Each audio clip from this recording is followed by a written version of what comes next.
Welcome back to the channel. Today, we're diving into a subject that many of us are familiar with, but might not fully understand: the connection between drugs and societal control. When we think about drug use, we often focus on its individual impact, how it affects health, relationships, and communities. But what if I told you that drugs have been used as a tool to control, influence, and even suppress political movements? In this video, we'll explore how substances, ranging from opium to LSD, have played a significant role in shaping global history, sometimes in ways that might surprise you.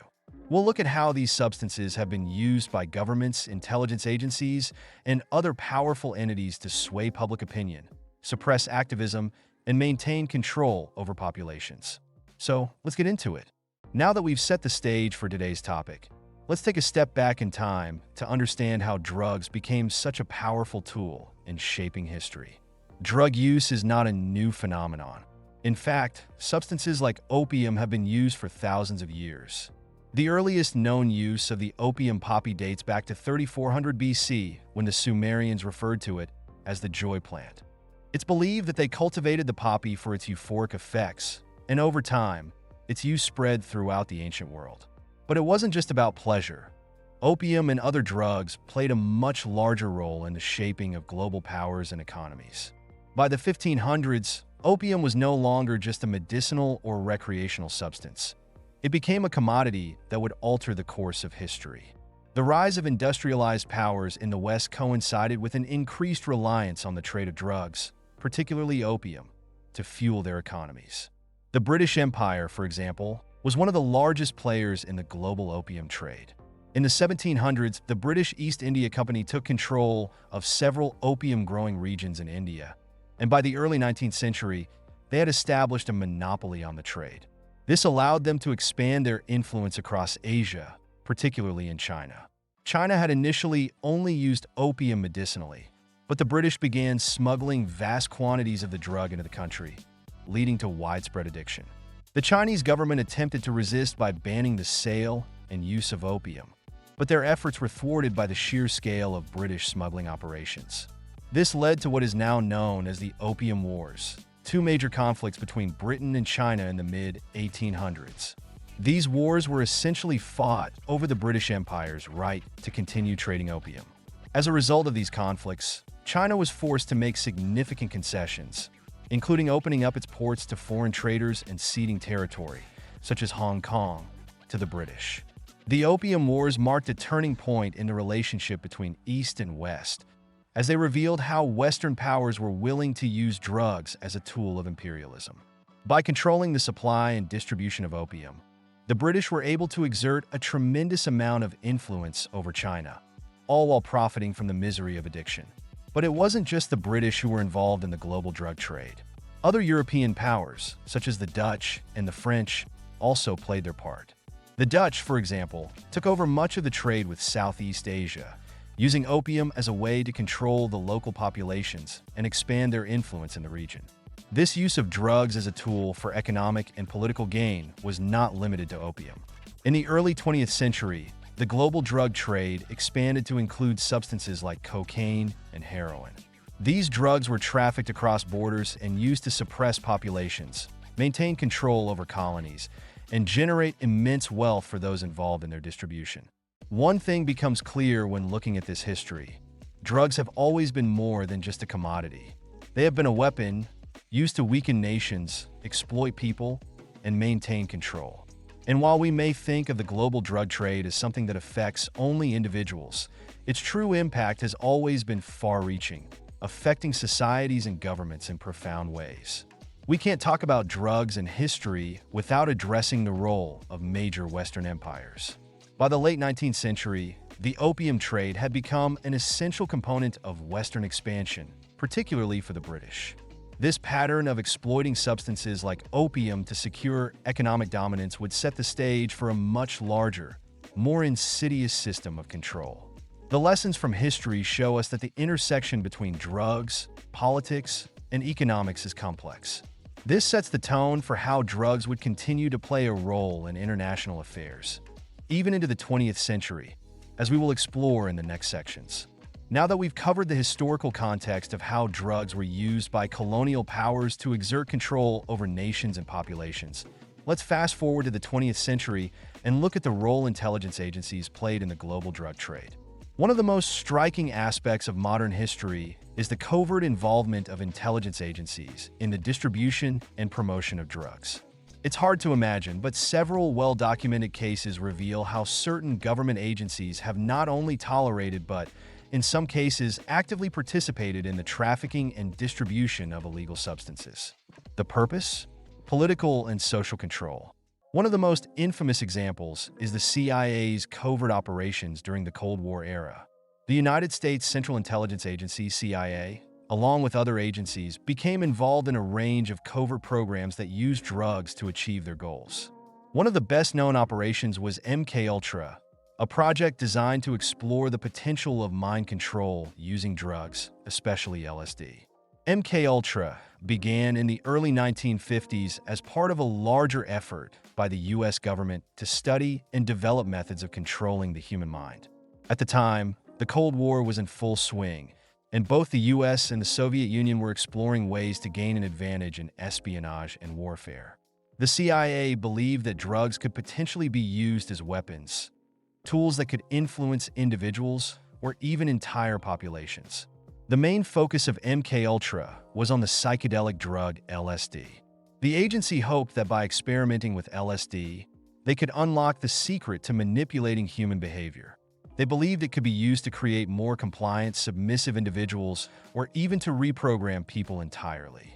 To achieve this, the CIA worked with researchers, hospitals, and universities, often administering the drug to unsuspecting individuals. The most troubling part of MKUltra was the lack of consent from the people involved. Many of the subjects had no idea they were being given powerful hallucinogens. These experiments caused lasting damage to many individuals, both mentally and physically. Some of the test subjects experienced severe psychological issues, including psychosis and long-term trauma, as a result of the experiments. But the CIA's interest in LSD didn't stop at mind control experiments. As the 1960s counterculture movement began to gain traction, LSD emerged as a popular recreational drug, particularly among young activists, artists, and musicians. This posed a potential threat to the established political order, as these groups often opposed the Vietnam War and called for radical changes in U.S. domestic and foreign policies. While some might see the rise of the counterculture and the use of LSD as a purely grassroots phenomenon, there's compelling evidence that intelligence agencies played a role in encouraging the spread of LSD to specific groups.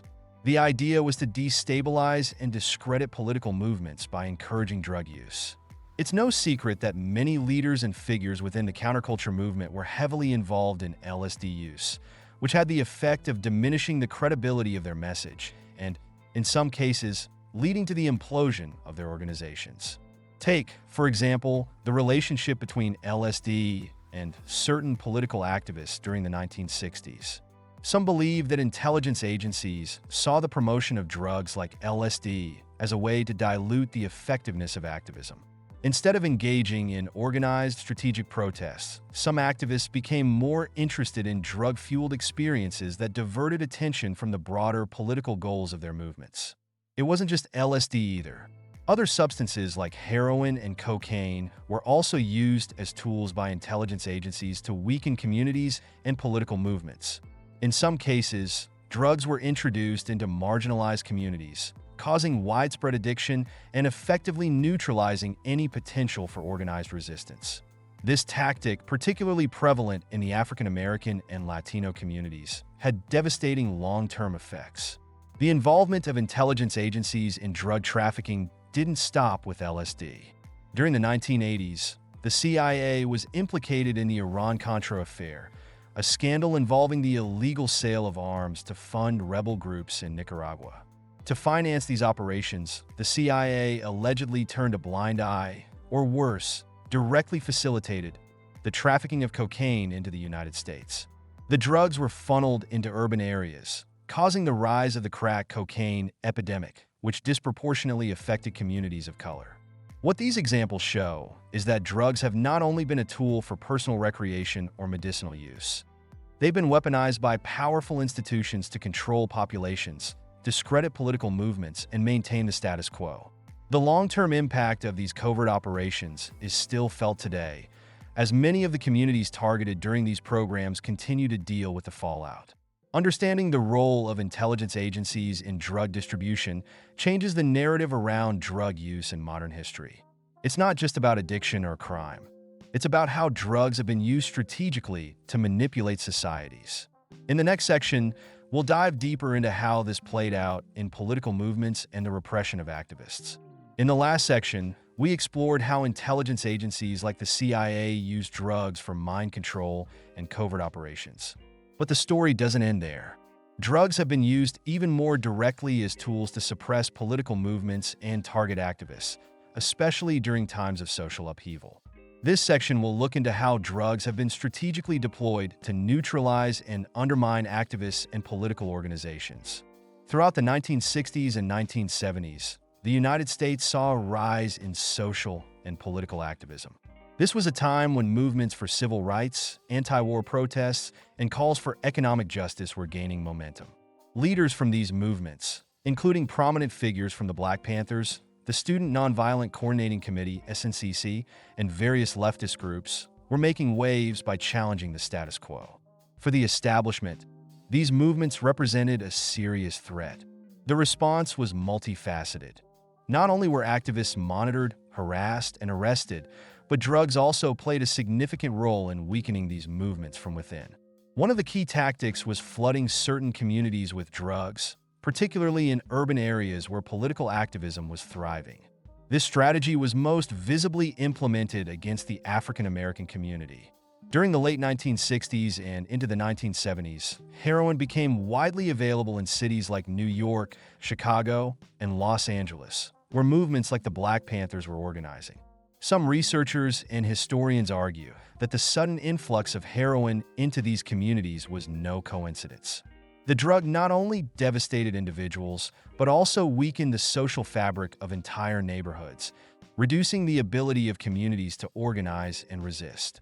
The rise in drug addiction led to increased crime and incarceration rates, effectively stifling political activism. The Black Panthers, who had emerged as one of the most powerful voices for African American liberation, were particularly targeted. At their height, the Panthers ran community programs like free breakfast for children and free medical clinics, which gained them widespread support. But the U.S. government saw them as a threat to national security, and the FBI's counterintelligence program worked to undermine the organization through surveillance, infiltration, and disinformation. In addition to these direct attacks, the introduction of drugs into the communities where the Panthers operated further weakened their influence. As heroin addiction spread, it became more difficult for the Panthers to maintain their programs and recruit new members. The rise of addiction also gave the police more justification to crack down on these communities, increasing arrests and creating an atmosphere of fear and instability. But this strategy of using drugs as a weapon wasn't limited to African American activists. Similar tactics were used against other groups, including anti-war activists and counterculture figures.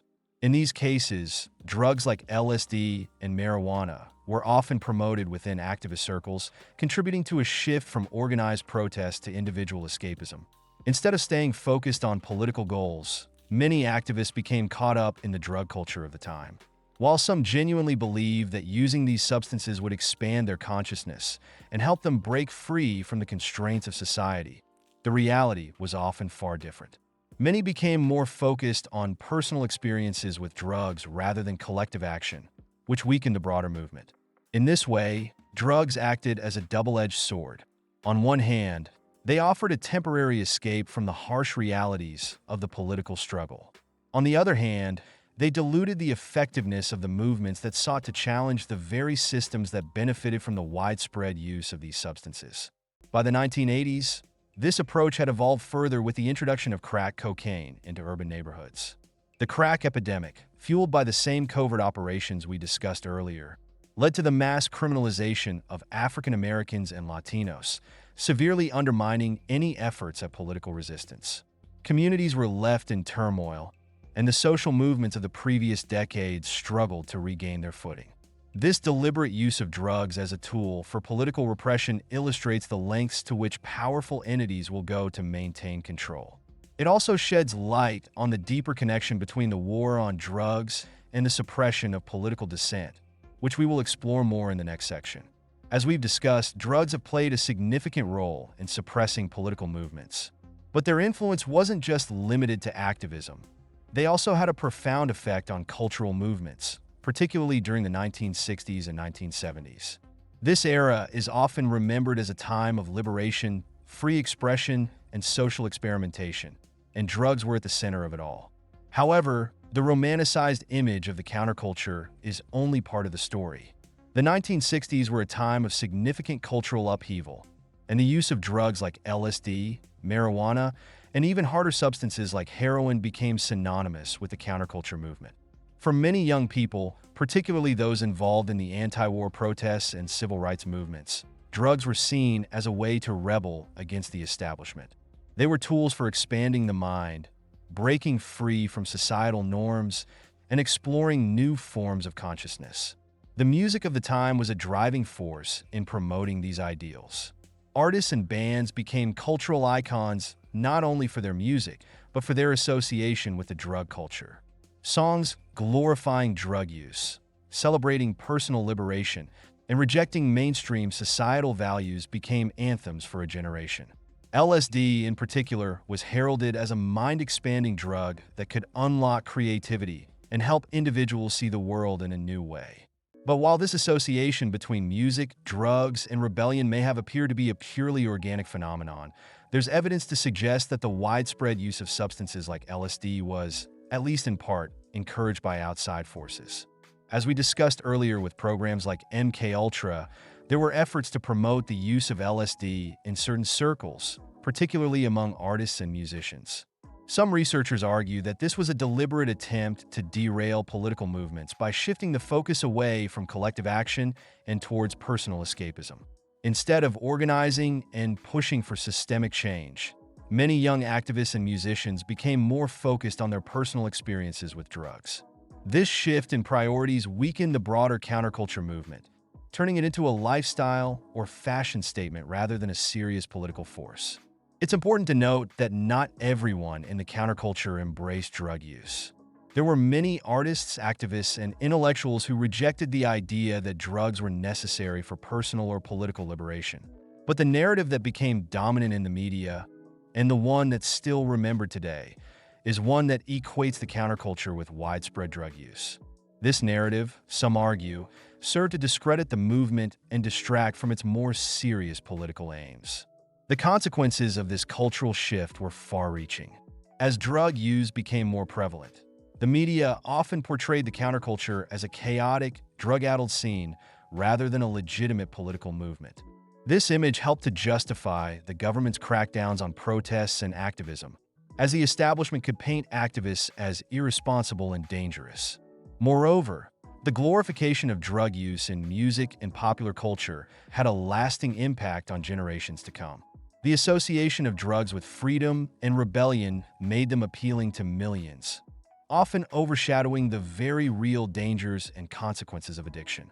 By the 1970s and 1980s, the counterculture had largely dissipated, leaving behind both the positive cultural changes it sparked and the damage that widespread drug use had inflicted.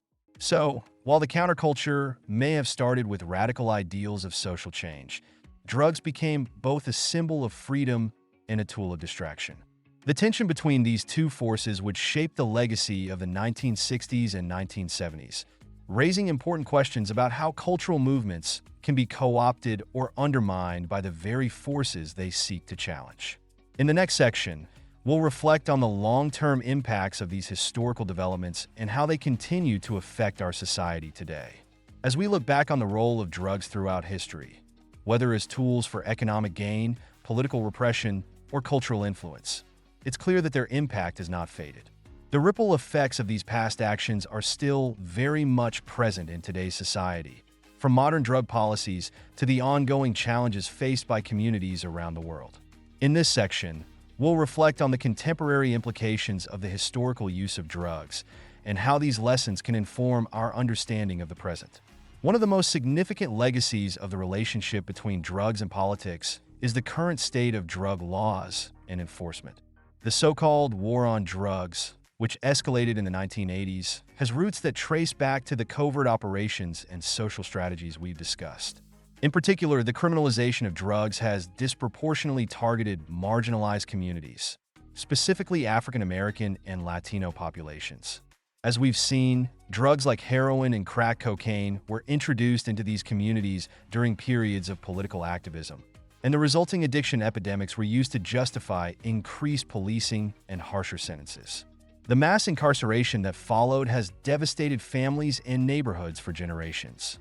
Even today, drug laws continue to punish low-level users and small-time dealers far more harshly than those at the top of the drug trade, perpetuating a cycle of poverty, addiction, and imprisonment.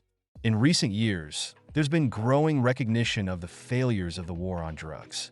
Many experts now argue that this approach has done more harm than good, contributing to the over-policing of minority communities and the overcrowding of prisons without addressing the root causes of drug addiction. Some countries have begun to take a different approach, decriminalizing certain drugs and focusing on treatment and rehabilitation rather than punishment. However, the legacy of criminalization remains a significant barrier to meaningful reform in many parts of the world. Another ongoing impact is the way drugs continue to be used as a tool for social and political control. Although the tactics have evolved, we still see how drugs, both legal and illegal, are used to pacify and distract certain populations. For example, the rise in prescription drug abuse, particularly in the form of opioids, has created new waves of addiction that mirror the heroin epidemics of the past. Some have argued that the pharmaceutical industry, much like the drug traffickers of previous eras, has exploited vulnerable communities for profit with devastating consequences.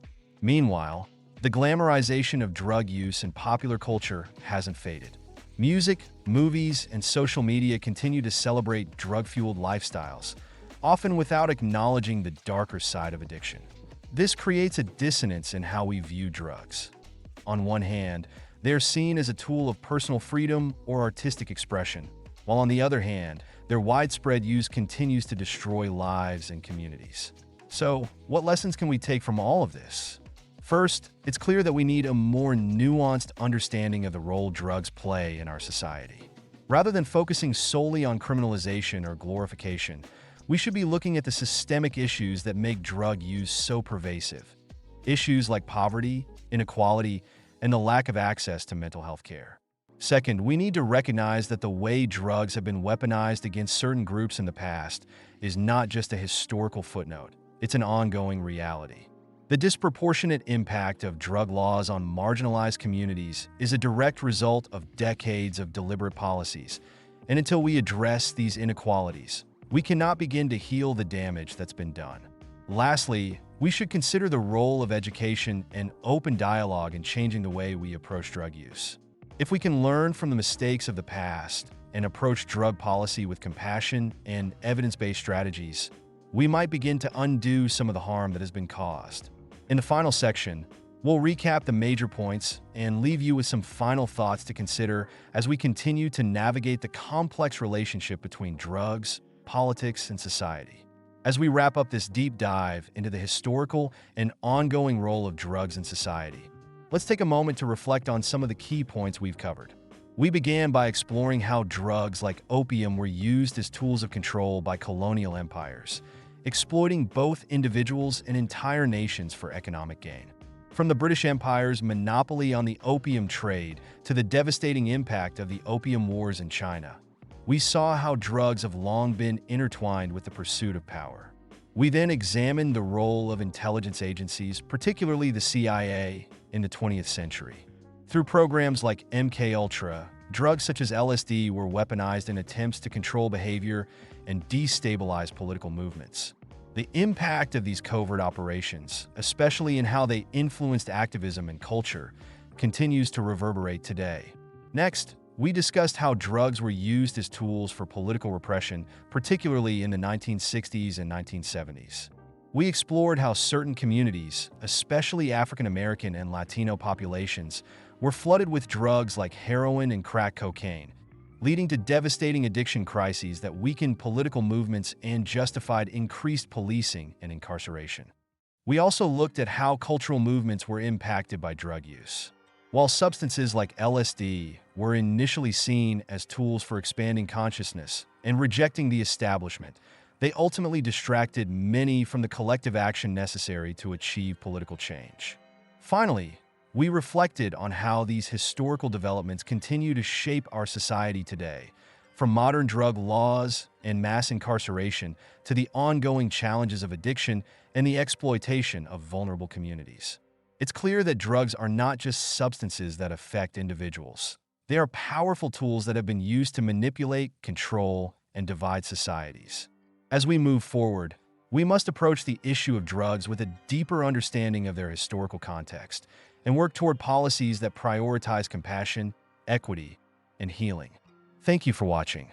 If you found this video insightful, don't forget to like, share, and subscribe for more content that explores the intersection of history, politics, and society.